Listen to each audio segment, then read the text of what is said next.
साम्राज्य सामान्यांचा असामान्य आवाज।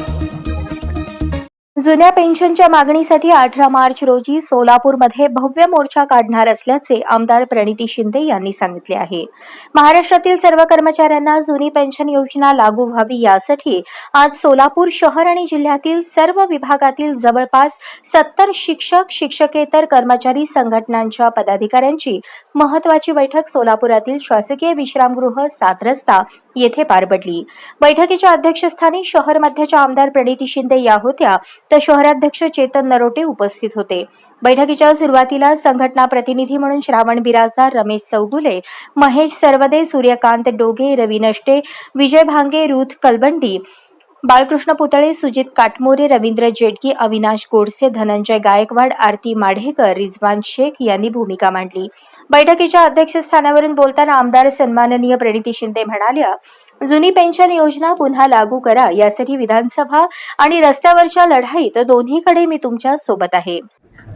जुनी पेन्शनचा जो विषय आहे तो अनेक महिने पेंडिंग आहे महाराष्ट्रात आणि बाकीचे राज्य जिथे जिथे काँग्रेसची सत्ता आली आहे तिथे जुनी पेन्शन लागू केलंय।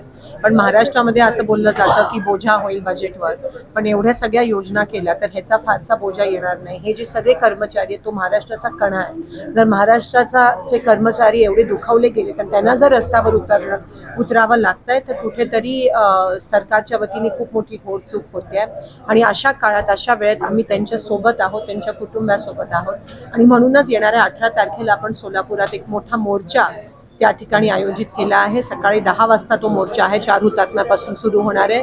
तो कलेक्टर ऑफिसपर्यंत तो मोर्चा आम्ही नेणार आहोत। त्यासोबत विधानसभेत देखील हा प्रश्न लक्षवेधीच्या माध्यमातून आम्ही मांडणार आहोत आणि त्याच्यातून स्पष्ट होईल की किती जण जुनी पेन्शनच्या फॉर आहेत आणि किती जण ह्या जुनी पेन्शनच्या विरोधात आहेत आणि सरकारवर दबाव घालून आम्ही काही पण करून जुनी पेन्शन लागू करण्याचा लढा आज देत आहोत। हा फक्त ह्यांचा लढा नाही, पण आता तो आमचा पण लढा झालाय। जुनी पेन्शन आता फक्त त्यांचं टेन्शन नाही, आमचं पण टेन्शन आहे आणि नक्की यांना न्याय मिळवून देणं हे आमचं लोकप्रतिनिधीचं आणि खास करून काँग्रेस पक्षाचं काम आहे। कारण अनेक वर्ष हे राबतायत आणि ह्यांच्यासाठी एक साधं जुनी पेन्शन जर सरकार करू शकलं नाही तर कुठेतरी मला असं वाटतं सरकारला सत्तेत राहण्याचं कारण नाही आहे किंवा हक्क नाही आणि अधिकार नाही आहे आणि म्हणून आम्ही तुमच्या सोबत आहोत। हा खूप संवेदनशील आणि महत्त्वाचा विषय आणि सहानुभूती दाखवली पाहिजे। काही आमदार आहेत जे त्यांना म्हणतात की कधीच लागू होणार नाहीये किंवा काही आमदारांचा विरोध करतात, तर मला असं वाटतं कुठेतरी माणुसकी या नात्याने, आज फक्त राजकारणासाठी नाही पण माणुसकीच्या नात्याने जुनी पेन्शन हे 100% आपल्या महाराष्ट्रात हे लागू झालं पाहिजे आणि ह्यांच्या दुःख, ह्यांच्या वेदना आम्हाला माहिती आहे, त्याची जाणीव आम्हाला होते आणि म्हणून जुनी पेन्शनसाठी जो लढा आहे तो आम्ही अजून तीव्र करणार आहोत। हे ठिकाणी म्हणते काल देवेंद्र फडणवीसजींनी एक स्टेटमेंट दिली की ते NPS आणि OPS म्हणजे जुनी पेन्शन नवीन पेन्शनच्या मधला मार्ग काढायला तयार आहेत, स्वीकारायला तयार आहेत, पण तो आम्हाला मान्य नाही आहे। त्या गोष्टीचा आणि त्या स्टेटमेंटचा आम्ही निषेध करतो आणि जुनी पेन्शनच पेन्शन स्कीमच लागू झाली, ओल्ड पेन्शन स्कीमच लागू झाली पाहिजे हा आमचा हट्ट आहे आणि त्या आमचा अधिकार आहे आणि त्यासाठीच आम्ही लढा देणार आहोत। जुनी पेन्शन हा कर्मचाऱ्यांच्या जिव्हाळ्याचा विषय असून या प्रश्नावर सर्व विभागातील सर्व संघटनांनी एकत्र येऊन मोर्चाचे नियोजन करावे असा आग्रह उपस्थितांनी धरला।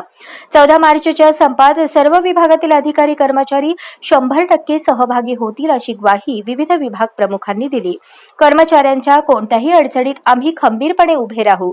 जुनी पेन्शन हा कर्मचाऱ्यांचा हक्क असून तो त्यांना मिळालाच पाहिजे असे या प्रसंगी सांगण्यात आले। 18 मार्च रोजी सकाळी 11 वाजता 4 पुतळा ते जिल्हाधिकारी कार्यालय सोलापूर या मार्गावर होणाऱ्या पेन्शन मोर्चात सहभागी व्हावे असे आवाहन करण्यात आले आहे। बैठकीला शिक्षण विभाग, आरोग्य, कृषी, महसूल, पाटबंधारे, सिंचन, तलाठी, ग्रामसेवक, जिल्हा परिषद कर्मचारी, पोलीस कार्यालयीन कर्मचारी, विद्यापीठ विभाग, महानगरपालिका कर्मचारी संघटना, ITI, शासकीय तंत्रनिकेतन, सफाई कर्मचारी संघटना, उच्च शिक्षण विभाग प्रतिनिधी मोठ्या संख्येने उपस्थित होते।